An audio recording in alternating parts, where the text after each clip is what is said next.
My name is Bob Oldham. I am an American. I grew up in a family that was involved or interested in the arts. And my father worked in the graphic arts, the printing industry. So I became interested early in the printing industry. When I finished my military service, I worked in the printing industry in Ohio, where I was living then, almost right from the beginning. So I have been working at some aspect of printing for 60 years. Different aspects at different times. And they all brought me information about the different processes in printing, in the process of printing a book, for example. How the type is set, how the type is put into a printing press, how the printing press operates, how the printing press transfers the image of the type to a piece of paper, how the paper is treated to make a book out of it. All of that was part of my education in the graphic arts industry. And I've kept all of that information for my own interest because it fascinates me how books both are created and how they are used. And to me, it is important to use a book to understand how it became a book, how it was created.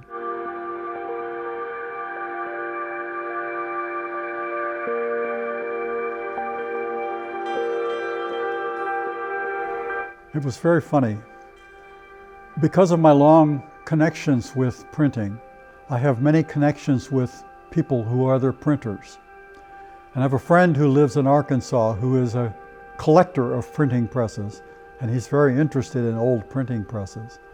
And I was in Portugal on for another reason, investigating archaeological sites in the region around Évora, when I received an email from him that he had been sent a photo of an old printing press from a friend of his who visited a university in Portugal. And he said, it's the University of Coimbra. And there's a very unusual old printing press there, and I thought you'd be interested in it. So he sent me the photo that his friend had sent him of the press. And as soon as I saw the photo, I said, I have seen that press before. Because in a book I have, there's a photo of a similar kind of press, very similar looking, not the same press, but similar enough so that I recognized it. And that press was made in Basel, Switzerland, and it was invented in 1772. And most printers and most printing historians don't know about that press because it's not very well known. But it was the first iron printing press. And I wondered about the differences between the two and why they were different. And how did this become so similar to that one and not be related to it? So I began researching it. And I found out some things about it. And then I realized I'm in Portugal. The press is in Portugal. Maybe I can go visit it. So I looked up the University of Coimbra, and I found that the press was in a library. So I contacted the library and said, I want to come and see the printing press. And Antonio answered my email. And he arranged for me to come to Coimbra from Évora and see the press. And I did, and I photographed it, and I took some notes about it. And we talked about the press. And then I went back to Évora and finished what I was doing in Évora and went home. But I could not get over the press. It was It was like an itch that wouldn't stop. And I kept contact with Antonio, and I realized that there was a fundamental question. The tradition about the press, how it came to be in Coimbra, seemed to me not really solid. The evidence was okay, like much evidence that we find nowadays of old things like that. Some of it's based on assumption rather than hard fact. And I couldn't figure out how much was assumption and how much was hard fact. So I wanted to keep working on it. And I kept working on it. And the more I worked on it, the more I realized that the evidence is that that press was probably made by the son of the man who made that press that I had recognized. And his father's press had some flaws, as any new invention has. And he corrected some of the flaws and made the press better than it had been.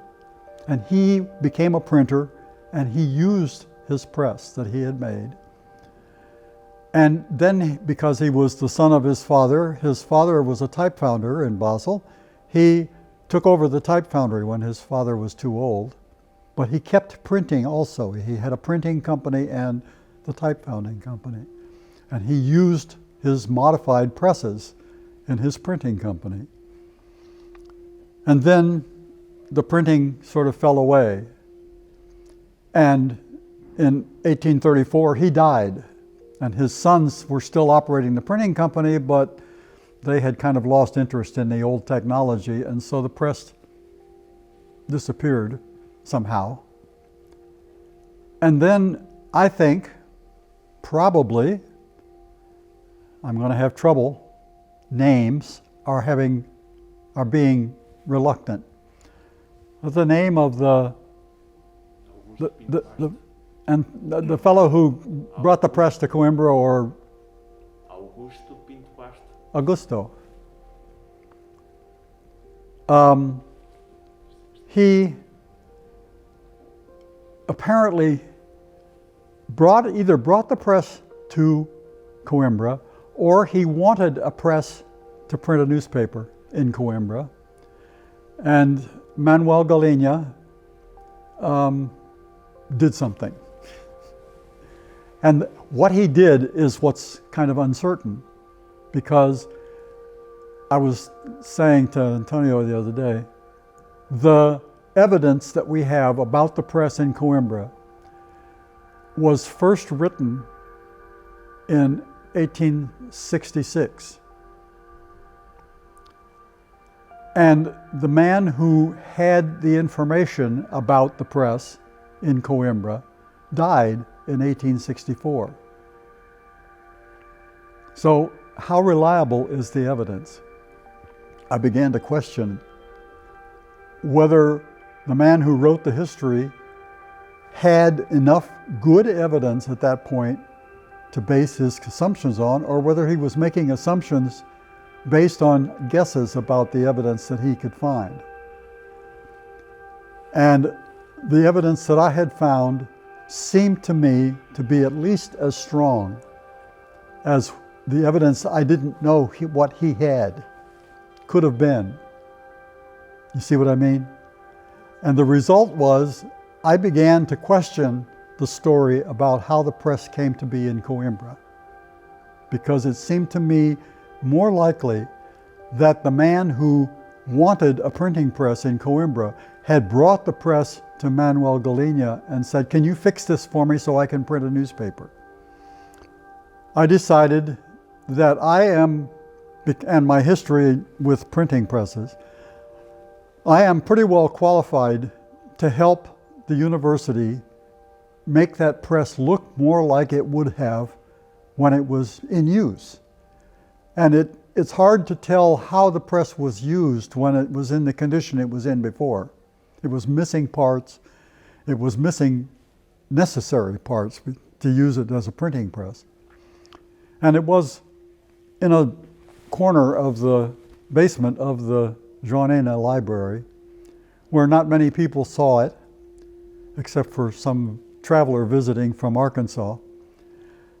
And I thought it was probably very important, both to printing in Coimbra and to the history of printing technology as a whole.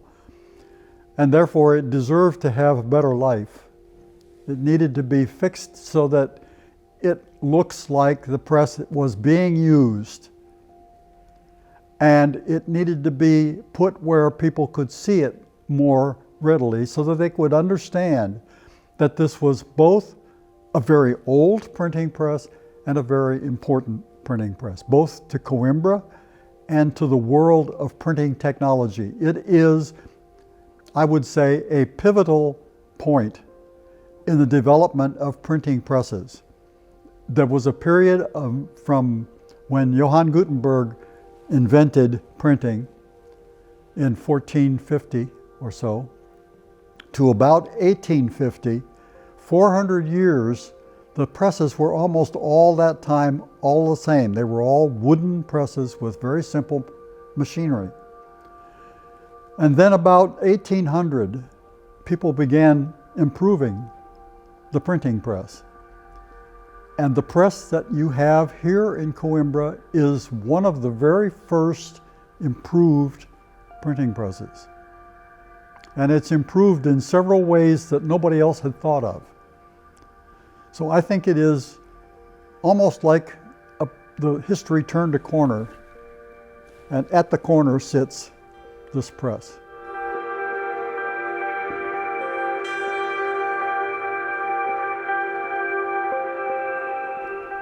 I'm a historian of printing. I don't get many opportunities to work on a very interesting old printing press. I've worked on a lot of old printing presses, hand presses. There are basically two categories of printing presses in the old presses. Hand presses are presses that are operated entirely by hand. And the next stage in printing presses was machines that were operated by hand or by foot, but machines did the work. You put the paper in, the machine closed and printed the paper and opened, you took the paper out, put another piece of paper in, and the same thing happened again. This was a transitional period, and this is a transitional press. It's the press that became stronger. The wooden presses were not very strong. It became stronger, so it was able to print better, but it was still a hand press. And from that press, a machine was made that took over some of the operations, putting on the ink on the type, holding the paper. So you just had to put the paper in, the machine printed it, and then you took the paper out. That's different from what this press does, but it's an improvement over an improvement, if you see what I mean. And because I'm interested in this technology history, I wanted to know more about this press, the press in Coimbra, because it's such an important corner in the history of printing, I think. And because I'm retired and I have a sufficient income, and I don't do anything at home, I live alone, and I have no real reason to spend much money. I have enough money to pay my own way to Coimbra to look at the press and work on it. And I'm also aware, because of my experience in the museum world, that most institutions like universities and museums do not have big budgets. And they don't have special budgets for things like odd presses that don't belong.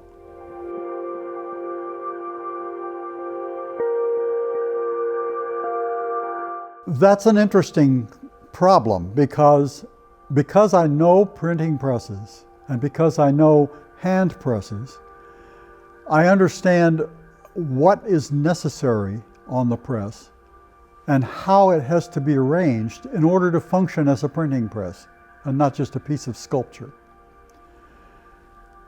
And I could look at the press and tell, I will use an example.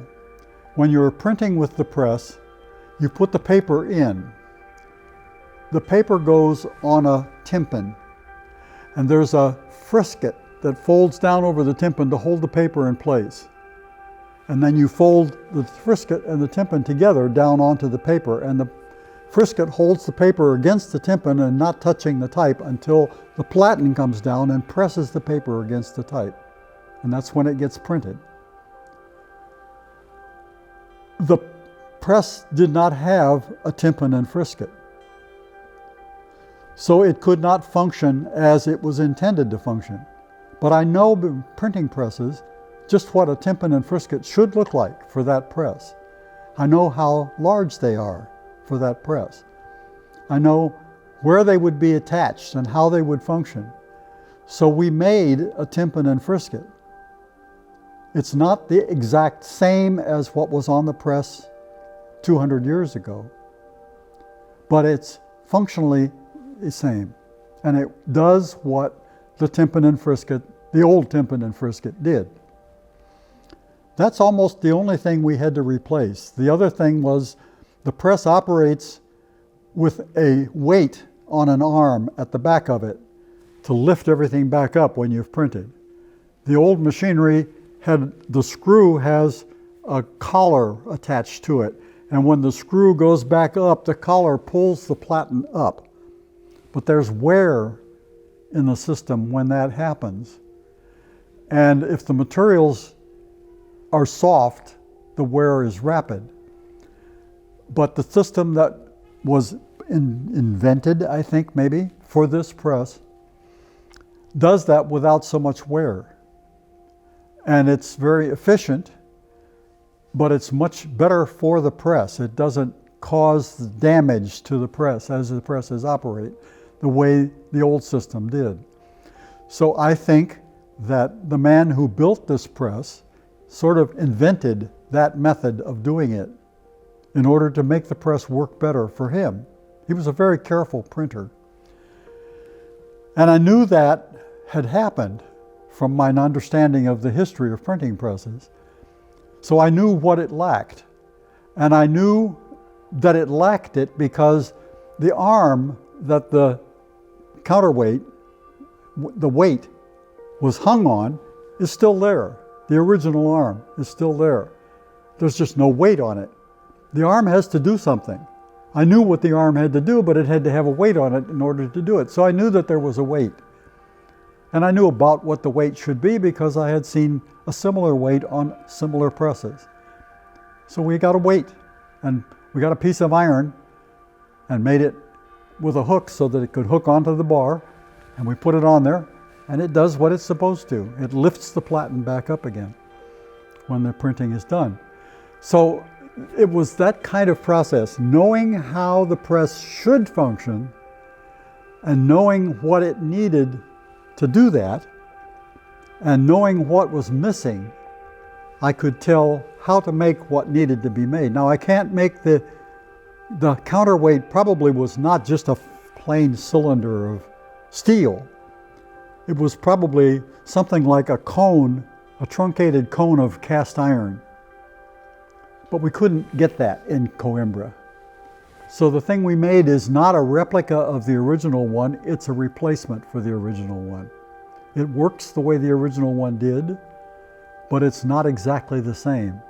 We wanted to make the shape of the press the same as it had been originally, but we wanted it to be clear that we had repaired it, not that it was original. That was my intention. I say we because there were more than one of us working on it, but my idea was that the object should be able to tell its story. And part of its story is that it had not been treated quite as well during its entire life as it should have been, and it needed repairs, and we repaired it. And the repairs are visible, and we wanted people to be able to see what had been repaired.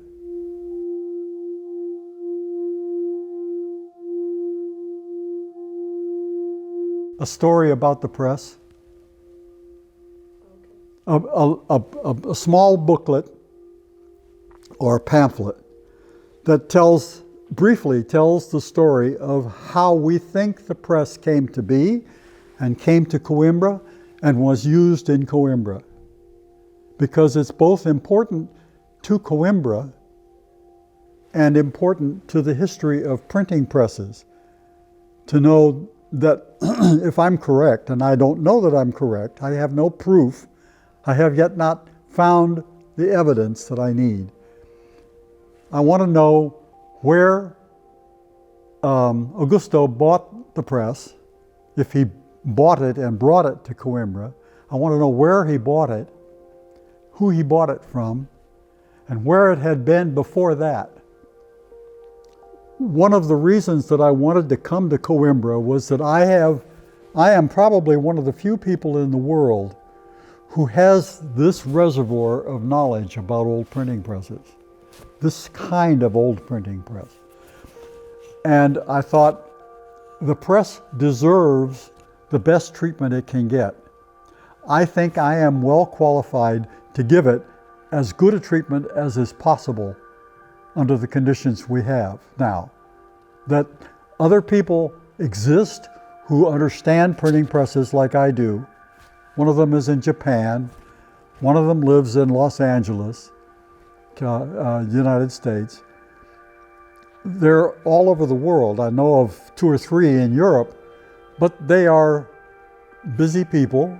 They can't afford to give their own time to come to Coimbra and help with an old printing press. I can. So I did.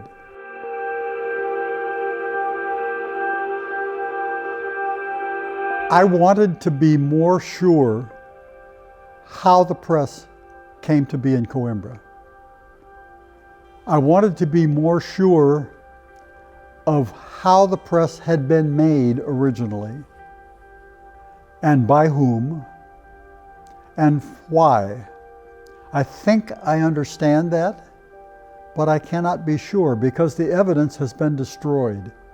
The evidence is scattered all over the world. The evidence is hidden away in libraries like this. That book up there may have the evidence in it, but I can't get that book. You see what I mean? I have to guess at things that I'd rather know for sure. But I guess at them based on evidence that I've collected over the years, and the collection of evidence agrees with itself. It agrees internally, and so it tells me that all that evidence is related to this question.